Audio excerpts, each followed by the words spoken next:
మలయాళంలో జయ జయ జయ జయ హే అని పెడితే మనోళ్ళు ఓం శాంతి శాంతి శాంతి శాంతి అని చెప్పి అదే ఫార్మాట్లో పెట్టారు. యాజ్ ఇట్ ఈస్ అదే కాన్సెప్ట్, అదే స్టోరీని మ్యాక్సిమం జిరాక్స్ దింపేశారని అంటున్నారు. నేనైతే మలయాళం మూవీ చూడలేదు కాబట్టి నాకు ఈ మూవీ నచ్చింది. సో మన రివ్యూలోకి వెళ్ళిపోయే ముందు మన ఛానల్ మీరు ఫస్ట్ టైం చూస్తున్నట్లయితే లైక్ చేయండి, షేర్ చేయండి, సినిమా పంచాంగం సబ్స్క్రైబ్ చేసుకోవడం మాత్రం మర్చిపోవద్దు. సో ఎలా ఉంది అంటే, నాకైతే సినిమాకి స్టోర్ స్టీలింగ్ ఎవరైనా ఉన్నారు అంటే నాకు తరుణ్ భాస్కర్ అనిపించింది. సో డైరెక్షన్ కూడా బాగుంది, బట్ తరుణ్ భాస్కర్ యాక్టింగ్ చాలా బాగుంది. ఒక గ్రే షేడ్ అంటే ఒక మంచిగా చెడుగా ఒక టిపికల్ ఒకప్పుడు ఉండే 90s 80sలో ఉండే టిపికల్ హస్బెండ్స్ ఎట్లా ఉండేవారు, కొంతమంది శాడిస్టులు సైకోలు ఎట్లా ఉంటారు, సో అలా చూపించారు. కాన్సెప్ట్ చాలా బాగుంది. నేను మలయాళం చూడలేదు కాబట్టి నాకు మూవీ అనేది చాలా ఫ్రెష్గా అనిపించింది. చాలా మంచిగా తీశారు. అండ్ డైరెక్షన్ కూడా ఏఆర్ సజీవ్. ఇంతకుముందు చిన్న కథ కాదు 35 చిన్న కథ కాదు మూవీకి అసిస్టెంట్ డైరెక్టర్గా, చాలా మూవీస్కి అసిస్టెంట్ డైరెక్టర్గా చేశాడు. చాలా బాగా హ్యాండిల్ చేశాడు మూవీని అయితే మాత్రం. ఆయన డైరెక్షన్ స్కిల్ అయితే బాగా కనపడింది. ఒక ఫస్ట్ మూవీ అలాగా అనిపించలేదు. అంటే మేబీ అసిస్టెంట్ డైరెక్టర్ కింద చేశాడు, బట్ డైరెక్టర్గా అయితే ఒక ఫస్ట్ మూవీలాగా అనిపించలేదు. ఆ డైరెక్షన్ స్కిల్ బాగుంది. బట్ 35 చిన్న కథ కాదు మూవీలో సీన్స్, ఆ బ్యాక్గ్రౌండ్ మ్యూజిక్, ఆ ఫ్లో ఎలా ఉంటుందో ఇంచుమించు అదే ఫ్లోలో అదే లొకేషన్స్ అట్లా వెళ్ళినట్టు అనిపించింది. అండ్ మ్యూజిక్ కూడా ఆ సినిమాకి వేరు ఈ సినిమాకి వేరు. ఆ సినిమాకి వివేక్ సాగర్, ఈ సినిమాకి జై క్రిష్. కానీ మ్యూజిక్ కూడా ఎందుకో ఆ 35 చిన్న కథ కాదు మూవీ మ్యూజిక్ని ఇన్స్పిరేషన్గా తీసుకుని అవే ట్యూన్స్ పెట్టినట్టు అనిపించింది. బట్ ఓవరాల్ అయితే సీన్ని చాలా బాగా ఎలివేట్ చేసినాయి. సాంగ్స్ కూడా చాలా బాగున్నాయి. ఫస్ట్ టైం స్క్రీన్ మీద చూసినా కూడా బాగున్నాయి.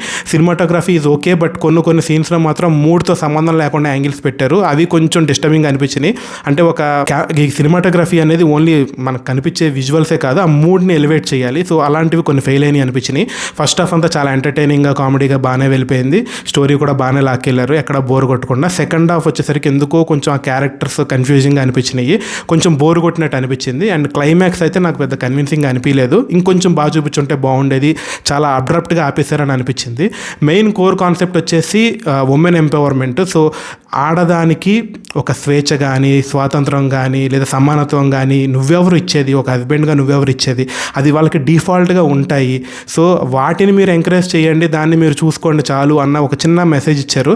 దాన్ని ఏదో నెత్తి మీద పెట్టి బాగా పెట్టేసినట్టు కాకుండా చాలా డీసెంట్గా ఒక మంచి ఫ్లోలో తీసుకెళ్లారు. అది ఎంటర్టైనింగ్ అనిపించింది నాకు. సినిమా అయితే నాకు మ్యాక్సిమం బోర్ కొట్టలేదు ఎక్కడన్నా కూడా. తరుణ్ భాస్కర్ అయితే మాత్రం భలే యాక్ట్ చేశాడు నిజంగా.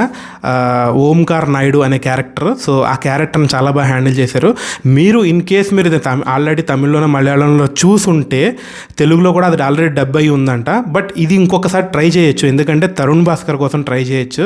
యాజ్ ఎ డైరెక్టర్ ఆయనకి ఏం చెప్పక్కర్లేదు. సో ఆ రోల్ని చాలా ఓన్ చేసుకున్నాడు, చాలా బాగా యాక్ట్ చేశాడు. అండ్ ఈషా రబ్బా కూడా బాగానే యాక్ట్ చేసింది, కానీ ఎందుకో ఆ రోల్ కొంచెం మొదలుగా అనిపించింది నాకు. సో ఆవిడికి అంత సెట్ అవ్వలేదు. ఇంకొంచెం యంగ్ యాక్టర్స్ని ఎవరినైనా తీసుకుని ఉంటే బాగుండేది అని అనిపించింది. బట్ ఓవరాల్ ఆవిడ కూడా బాగానే హ్యాండిల్ చేసింది. అండ్ ఇది మన రివ్యూ ఫర్ ఓం శాంతి శాంతి శాంతి. మన ఛానల్ని మీరు ఫస్ట్ టైం చూస్తున్నట్లయితే లైక్ చేయండి, షేర్ చేయండి, సబ్స్క్రైబ్ చేసుకోండి. సో మీరు ఇంతకుముందు మీరు ఈ ఛానల్ చూసినా కూడా సబ్స్క్రైబ్ చేసుకోండి, చేసుకోకపోతే కనుక. Thank you so much for watching Cinema Panchangam. Thank you.